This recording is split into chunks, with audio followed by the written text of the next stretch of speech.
For 5 years, the only pulse I felt on this farm was my own heartbeat, a lonely rhythm that echoed in the empty rooms and got lost in the vastness of the fields. The Rising Sun Farm, my legacy and my prison, demanded everything from me, and I gave it without question. Each dawn was a copy of the one before, a routine etched into my soul with the precision of a plow in virgin soil.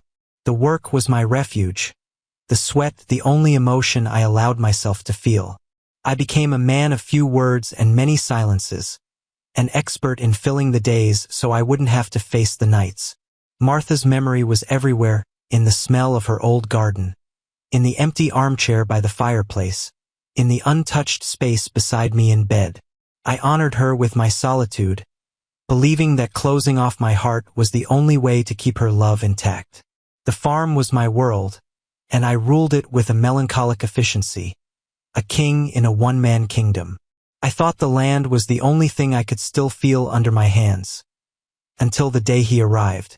Subscribe to the channel and leave a like to get access to more stories like this. The decision to hire a new foreman wasn't easy. It was a concession, a silent admission that I couldn't do it all by myself anymore. The numbers didn't lie. Productivity was slowly dropping, a reflection of my own burnout.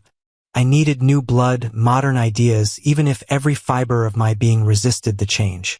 I prepared myself to interview men like me, rough, experienced, with the sun etched on their skin and distrust in their eyes. But that's not what I found. Caleb arrived on a clear sky afternoon, his pickup truck a stark contrast to the dust and rust of my work vehicles. He got out with an energy that seemed out of place, almost irreverent in the face of the place's solemn quiet. He was 29, had a degree in animal science, and a handshake that conveyed an uncomplicated confidence.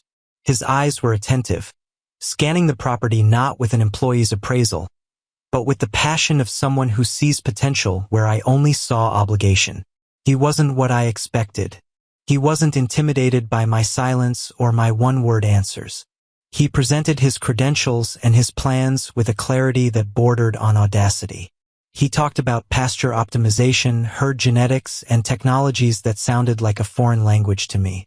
There was a fire in him, a conviction that the countryside wasn't a place to hide from the world, but a place to build it. I hired him not because I agreed with everything he said, but because something in his unwavering determination impressed me. It was a strength I recognized, but one that had been dormant in me for a long time.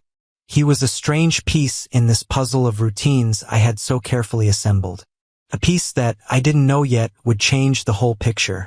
That first day, as I watched him walk towards the staff quarters, I felt something I hadn't felt in years: curiosity. And behind it, a subtle fear, a premonition that the tranquility of my exile was numbered. What you hear here is just the beginning. The complete stories, unfiltered and with all the details you can imagine, are available now. Check the link in the description right now. The first rays of sun always found my eyes already open. The ritual was unchangeable. The strong, bitter coffee, drunk while standing in the silent kitchen. As the pale dawn light crept across the wooden floor, the house smelled of a mix of old coffee, dust, and the faint scent of lavender that Martha had planted under the window years ago. It was the smell of my loneliness. Outside, the farm called to me with its familiar symphony, the distant lowing of cattle being gathered for milking, the hum of the wind passing through the grain silos, the constant creak of the old weather vane that served as my natural clock. My routine was a mechanical ballet. Mornings were for manual labor, inspecting miles of fences, mending what the night and the animals had damaged, making sure the water pumps worked perfectly. Lunch was a sandwich eaten hastily on the porch, my eyes fixed on the horizon, more out of habit than admiration. Afternoons were consumed by management. Ledgers, supply orders, the logistics of an operation that, despite my melancholy, had to run like clockwork. Each task was a barrier, a wall built between me and the thoughts I refused to have. The farm was a living, demanding organism, and I gave myself to it like a devotee, hoping that physical exhaustion would conquer the restlessness of my soul. The nights were the hardest part. The work ended, the sun set, and the house filled with shadows and silences. Dinner was always the same. Something simple, prepared without pleasure and eaten in front of the TV news, whose sound only emphasized the emptiness of the room. Martha's place at the table remained untouched, an absence so present it almost became company. I went to bed early, but sleep didn't always come. Lying in the darkness, I would listen to the sounds of the night, the creaks of the house settling, and I'd feel the crushing weight of that silence. It was a functional existence, a life measured in harvest cycles and seasons, but devoid of true peace. It was a self-imposed exile, a fortress of routine where I felt safe, but terribly alone. Caleb's arrival was like a stone thrown into a still lake. The ripple he caused disturbed the calm surface of my existence in a way that left me deeply uncomfortable. His presence was a constant source of energy, a stark contrast to the lethargy that had settled in me. He didn't just work, he vibrated with it. He woke up as early as I did, but while I moved out of obligation, he moved with a contagious purpose. At first, our interaction was strictly professional. I gave the orders, and he carried them out with an efficiency that forced me to admit I'd made the right decision. But he wasn't just an executor. He questioned, suggested, brought articles and studies on new techniques. Our conversations started at the pasture's edge, discussing a calf's health or the soil quality, and slowly seeped into other spaces. I remember one afternoon when the engine of one of the oldest tractors just died in the middle of the field. It was a stubborn machine that only I could get to work. I braced myself for hours of lonely, frustrating work. But Caleb showed up, wiping the sweat from his forehead with the back of his hand, and simply started passing me the tools, without me having to ask. He didn't understand that archaic engine, but he understood teamwork. We spent the whole afternoon there, shoulder to shoulder, covered in grease, exchanging few words but communicating in a language of shared effort. When the engine finally roared back to life, a hoarse and triumphant sound, I looked at him and saw a genuine smile on his dirty face. And, to my surprise, I found myself smiling back. It was a small smile, rusty from disuse, but it was real. On another occasion, one of my best cows went into a complicated labor in the middle of the night. The storm outside was battering the barn roof. It was a situation that required calm and precision. I called Caleb. He came immediately, his eyes clear and alert, despite the late hour. We worked together for hours, in the yellowish light of the barn lamp, our movements synchronized by necessity. He followed my instructions with an impressive calm, his presence firm and reassuring. When the calf was finally born, healthy and strong, an exhausted but satisfied silence settled between us. Sitting on the hay, watching the new life, the barrier between boss and employee seemed to dissolve completely. In that moment, we were just two men who had fought together and won. The differences between us were obvious. He was talkative, I was quiet. He saw the future, I was stuck in the past. He listened to music while he worked. I preferred the silence. But with each passing day, I discovered common ground. The mutual respect for hard work. The love for the land, expressed in different ways, but with the same intensity. He started leaving a cup of coffee on my desk in the morning, just the way I liked it, strong and without sugar. I, in turn, started asking for his opinion on important farm decisions. His presence began to fill the empty spaces, not with noise, but with a new kind of silence, a shared silence, which was infinitely less lonely than mine. As the days turned into weeks, Caleb's presence on the farm evolved from a novelty to a constant. And with that constancy, a new and uncomfortable awareness began to grow inside me. The professional admiration I felt for his competence started to be tinged with something more personal, something I refused to name. I would find myself watching him from a distance as he worked with the horses, the ease and strength in his movements. I noticed the way the sun highlighted the lighter strands in his hair, or how he smiled at the other employees, an open and guileless smile. These observations were followed by a wave of guilt that drowned me. Every time a feeling of warmth or appreciation for Caleb arose, the image of Martha would appear in my mind, her smiling face in the portrait over the fireplace turning into a silent accusation. Was I betraying her memory? Was I replacing the sacred love we had with a passing interest in a younger man? The thought was poison, and to fight it, I became colder, more distant.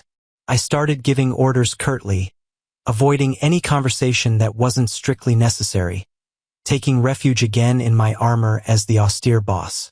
I was building a wall between us, brick by brick, hoping to contain the tide of emotions that threatened to flood the safe, predictable world I had created. On the other side of that wall, Caleb seemed to feel the change. His contagious energy gave way to a certain caution in my presence.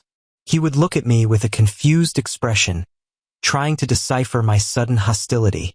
He didn't back down, but his posture changed. There was a hesitation in his gestures, an unasked question in his eyes. My internal struggle was creating a palpable tension between us, a minefield of unsaid words and repressed feelings. To complicate matters further, the outside world began to impose its own obstacles. Vince, a farmhand who had been on the farm since before I took over, never accepted Caleb. He was an old-school man, suspicious of anything that smelled new. His initial resistance to Caleb's methods began to turn into a poorly disguised hostility. At first, it was sarcastic comments about the city boy and his book ideas. In my day, we learned from the land, not from a diploma on the wall. He would grumble to the other hands during breaks, loud enough for Caleb to hear. Vince's animosity created a division among the employees. Some younger admired Caleb's efficiency.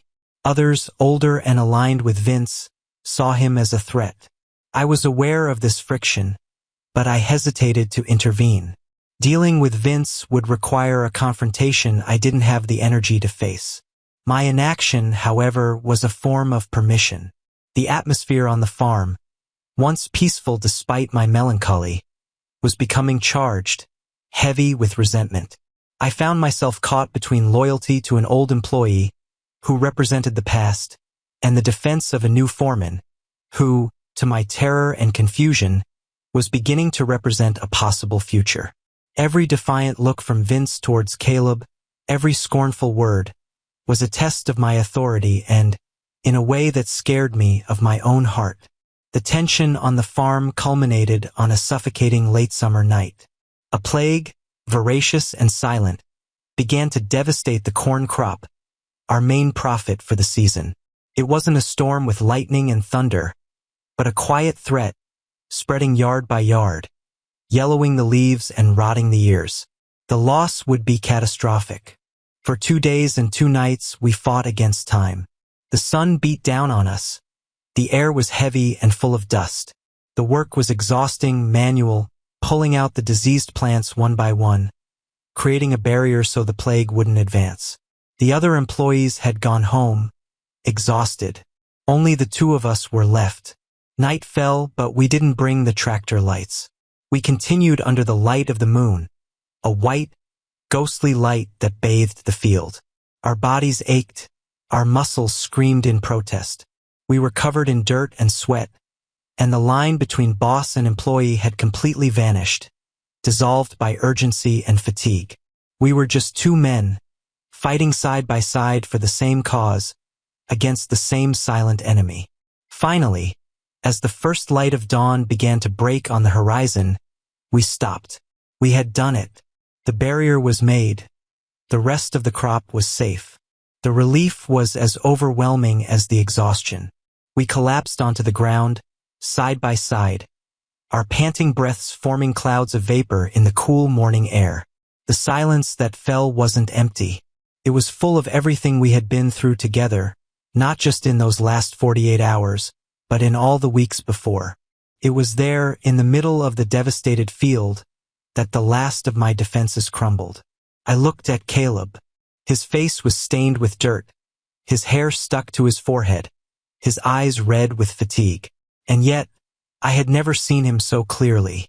I saw the strength, the resilience, the dedication he gave without asking for anything in return. "We did it," he said, his voice hoarse, almost a whisper. I just nodded, unable to form a word. My heart was beating erratically in my chest, a wild rhythm I didn't recognize. He turned to me, and the distance between us, which once seemed like a chasm, was now just a hand's breadth of earth. His gaze no longer held questions or uncertainty. There was a statement there, a certainty that mirrored the storm brewing inside me. "James," he began, and my name on his lips sounded like a forgotten prayer. He didn't need to finish. Slowly, as if afraid a sudden move might break the spell, he reached out and touched my face. His fingers were warm against my cold, dirty skin. It was a simple, hesitant touch, but it sent a shockwave through my entire body, awakening nerves I thought had been dead for years. I didn't pull away. I closed my eyes, leaning into his hand, surrendering to that warmth, to that connection. The smell of earth, of corn, and of our shared sweat was the scent of that moment. Desire, once a seed buried under layers of grief and denial, sprouted violently, breaking the surface, undeniable and overwhelming. The night of work was over, but another journey, much more intimate and dangerous, was about to begin. He moved closer, and the universe shrank to that small space between us, in the heart of the field that was my whole life. When his lips touched mine, it wasn't an explosion, but an implosion. The outside world disappeared. The fatigue, the muscle pain, the worry about the crop, everything dissolved into a single, overwhelming sensation. His lips were soft, yet firm, a contrast to the roughness of my stubble. It was a hesitant kiss at first, a recognition, a question. And my answer came in the way my calloused, trembling hands found his shoulders, pulling him closer. There were no more words. The language of the body, more honest and direct, took over. I stood up, pulling him with me, and started walking towards the house, never breaking our contact. Every step was a decision, a statement. As I crossed the threshold of my home, with him by my side, I was consciously breaking a vow of solitude I had made to myself. The air in the house, once stagnant and silent, seemed to vibrate with a new energy. We went up the stairs, our steps echoing in the quiet. My room, which for 5 years had been a mausoleum of memories, an untouched sanctuary, was about to be desecrated or, perhaps, blessed. The morning light came through the window, painting the room in soft shades of gray and gold. There, in that sacred space, we rediscovered each other. His hands roamed my back, unbuttoning my shirt with a contained urgency. The cold air on my skin was followed by the warmth of his touch, a heat that seemed to penetrate to my bones. It was a strange territory for me, my own body. I had treated it like a tool, a machine for work, and I had forgotten that it could feel, that it could desire. Caleb, with his patience and his evident desire, was the guide in this rediscovery. He explored my body like a farmer explores land that has lain fallow for too long, with care, with reverence, awakening every inch with his touches and kisses. And I, in turn, found in his young, strong body a landscape of vitality that intoxicated me. The texture of his skin, the sound of his quickening breath, the way his body responded to mine. It was a symphony of sensations that overrode all my rational thoughts. In that encounter, there was no dominance or submission, just a mutual surrender. It was like a dance of forces, mine, more restrained and anchored to the earth, and his, fluid and full of a vibrant energy. It was a dialogue without words, where every movement was a sentence, every sigh a confession. I gave myself over to that current, allowing it to carry me away from the safe, lonely shore where I had lived for so long. In his arms, I wasn't the boss, the widower, the farmer. I was just James. And for the first time in an eternity, that felt like enough. That act wasn't just physical. It was an exorcism. The ghost of loneliness that haunted my room was finally cast out, not by force, but by the overwhelming presence of a new life. The sun was already high when I woke up. For a moment, normality tried to assert itself. The bright light, the smell of coffee coming from somewhere downstairs, the sounds of the farm waking up for another day. But then, the awareness of the weight beside me in bed, the warmth of another body entwined with mine, shattered any illusion of routine. The reality of what had happened hit me with the force of a wave. I turned my head slowly. Caleb was sleeping, his face serene, his breathing deep and regular. In the daylight, he seemed even younger, vulnerable. An icy panic began to creep up my spine. What had I done? The walls of this room, which had witnessed my love for Martha, now held the echo of a night with another man. Guilt was a sharp razor. I got up silently, trying not to wake him, and got dressed. Every movement was heavy, calculated. I went down the stairs like a thief in my own house. The kitchen was spotless, and there was a full pot of fresh coffee. Caleb had woken up before me, made coffee, and gone back to bed. The gesture, so simple and domestic, was more intimate and unsettling than anything that had happened during the night. I sat at the table in my usual spot, and the silence of the house felt different. It was no longer an empty silence, but a charged, expectant one. Martha's place at the table was still empty, but now there was a third, invisible presence in the room, our secret. I drank the coffee, and my mind was a whirlwind. Last night hadn't been a simple physical act. It had been a connection, a surrender. I felt alive in a way that scared me. I felt pleasure, I felt desire, I felt a spark of hope. And it was that hope that terrified me the most. Hope was a risk I didn't want to take again. The pain of loss had taught me that safety lay in the absence of feelings, in routine, in isolation. Caleb came down the stairs sometime later, already dressed in his work clothes. He stopped at the kitchen entrance, and our eyes met. I saw in his a mixture of uncertainty and a calm that disarmed me. He didn't seem sorry, just expectant. "Good morning," he said, his voice a little lower than usual. "Morning," I replied, and my own voice sounded strange to me. He poured himself a cup of coffee and sat down, not in Martha's place, but in one of the other chairs, keeping a respectful distance. The silence stretched on. It wasn't hostile, but it was dense with everything that needed to be said and that neither of us knew how to say. How do you go back to being boss and employee after sharing the deepest intimacy? The line that separated us hadn't just been crossed, it had been obliterated. Later, I locked myself in the office. The portrait of Martha on the wall seemed to be watching me. I waited for the pain, for the accusation, but what I felt was different. I felt sadness, a deep longing for her. But the guilt was turning into something more complex. What I felt for Caleb didn't diminish what I felt for Martha. They were feelings that occupied different spaces in my heart. The love for her was a foundation, solid and unchangeable. What was happening with Caleb was a new structure being built on that foundation. And the truth, as much as it scared me to admit, was that the house of my soul was in ruins, and he had arrived with new tools. That intimate moment wasn't just a resolution for pent-up desire. It was the beginning of an even greater conflict. The conflict between the man I was, loyal to a past of pain, and the man I could become.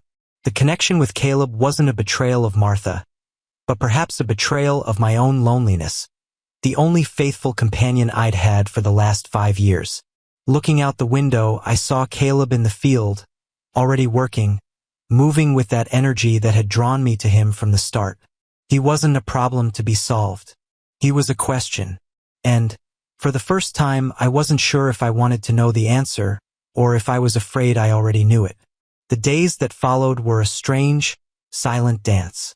The intimacy we had shared in my room and in the field didn't translate easily to the light of day, to the farm's routine.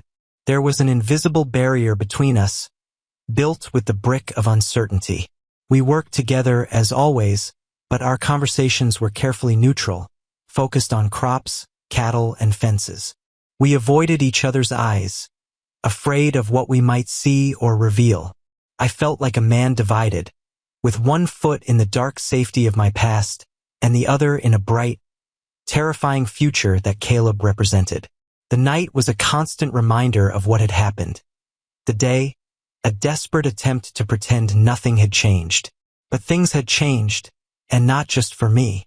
The tension emanating from me and Caleb spread through the farm like a fog. The other employees felt it. And Vince, with his knack for discord, sniffed out the change and saw it as an opportunity.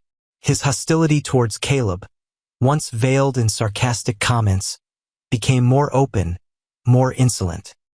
He challenged Caleb's orders in front of the others, undermining his authority with a disdainful smirk.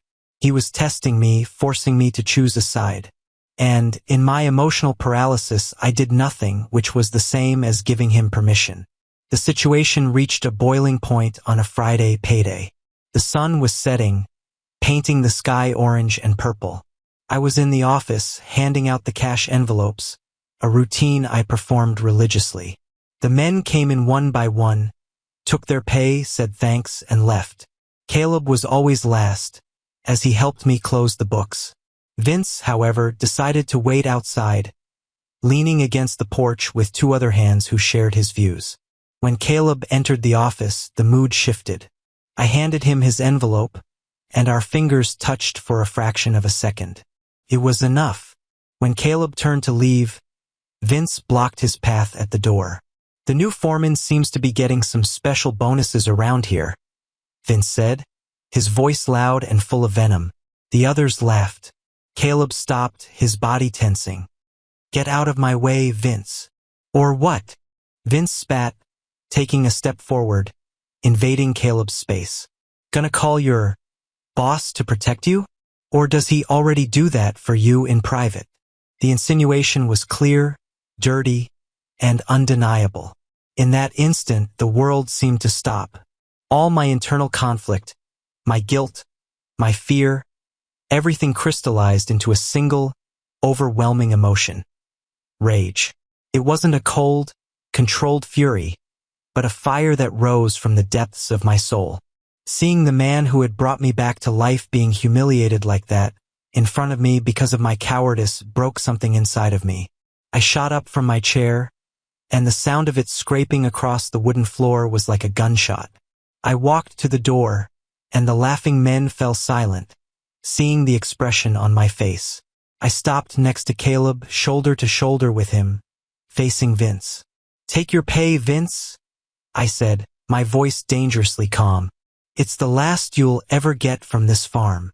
Vince blinked, surprised. "What? You're gonna fire me because of him?" "I'm firing you because there's no room for your kind of poison on this farm," I said, each word weighing a ton. "Here, we respect people for their character and their work, not for the ignorance they carry. Now get your things and get off my property." Vince stared at me, looking for a sign of weakness, but found none. He spat on the ground, turned and walked away, his cronies scattering like cockroaches. The silence that remained was profound. I was still shaking with anger. Slowly, I turned to Caleb. His face was a mask of conflicting emotions. Shock, relief, and something else. Something that looked like a gratitude so deep it left me breathless. He said nothing. He just looked at me, and in that look, the barrier between us finally shattered, not with passion, but with the strength of an alliance forged in fire. In that moment, I didn't say a goodbye. I made a choice. I said goodbye to the man I used to be, the reclusive widower who hid behind walls of pain. I chose to fight. I chose hope over safety. I chose the future. I chose him. The decision wasn't easy, and the road ahead certainly wouldn't be. But, for the first time in 5 years, I was no longer alone to walk it. The sadness over the hostility we faced was real, but the hope I felt seeing the respect in Caleb's eyes was infinitely more powerful. 6 months have passed since that night on the porch. 6 months since the word "we" started to become part of my vocabulary. The decision to stand by Caleb had consequences, as I knew it would. Two old employees, loyal to Vince, quit the following week. Some neighbors, with whom I had a cordial relationship, now greet me with a quick nod, their eyes avoiding mine. There are whispers in town, I know, but for the first time in my life, the whispers of others are just background noise, unable to drown out the life pulsing within the walls of my home and my own chest. Caleb moved into the main house a month after Vince was fired. The transition was natural, without big announcements or discussions. It just happened. One day, his clothes were in my closet, his books on my nightstand, his laughter echoing through hallways that had once only known silence. The house was transformed. Where there were once empty spaces, there is now life. The smell of coffee in the morning now mixes with the smell of the bread he insists on baking on weekends. Martha's place at the table is no longer a shrine of absence. It has become just a place, part of a larger table that now accommodates a new story. My relationship with the past has also changed. Martha's portrait remains over the fireplace. Sometimes I catch Caleb looking at it not with jealousy, but with a kind of thoughtful respect. He understands that my love for her is the foundation upon which I was built. He never tried to erase that history, only helped me start writing the next chapter. And I realized that the heart is not a finite space. Love doesn't subtract, it expands. The love I feel for Caleb doesn't diminish what I felt for Martha. In a way, it honors it, because it was her love that shaped me into the man Caleb could, eventually, reach. The farm has never been better. Caleb's energy and knowledge, now without the internal resistance, have brought a prosperity I hadn't seen in years. But the biggest change isn't in the ledgers or the health of the herd. It's in me. I wake up in the morning not out of obligation, but with a sense of anticipation. The work is still hard, but it's no longer a burden or an escape. It's a shared joy. The nights are no longer an abyss of loneliness, but a refuge of companionship, of conversations, of touch, of a warmth I thought I'd never feel again. Tonight, we're having our annual harvest party. It's a tradition I kept, even in the years of mourning, more out of duty than pleasure. But tonight is different. The farm is full of lights, music, and the laughter of our employees and friends, those who stayed, those who accepted us. As I watch the party from the porch, I feel a hand find mine. It's Caleb smiling at me. "You okay?" he asks. "I'm great," I reply, and it's the purest truth I've ever spoken. He pulls me by the hand towards the guests. One of our oldest neighbors, a man of few words like me, approaches to congratulate us on the harvest. His eyes move from my hand to Caleb's, intertwined. There's a moment of hesitation. Then he simply nods and says, "It's good to see you happy again, James." In that moment, I understand.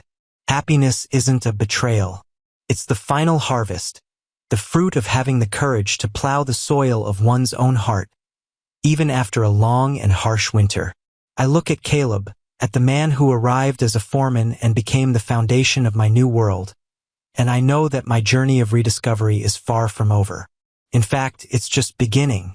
What you hear here is just the beginning. The complete stories, unfiltered and with all the details you can imagine, are available now. Check the link in the description right now. A heart story can have many chapters, and fear should never have the final word. If the journey of overcoming and rediscovery of a lonely farmer and his foreman has touched you in some way, if you believe in the power of second chances, then help us continue telling stories like this. Leave a like so more people can find this account. Subscribe to the channel so you don't miss the next chapters of other lives, and comment below what you thought of our story. Your participation makes all the difference.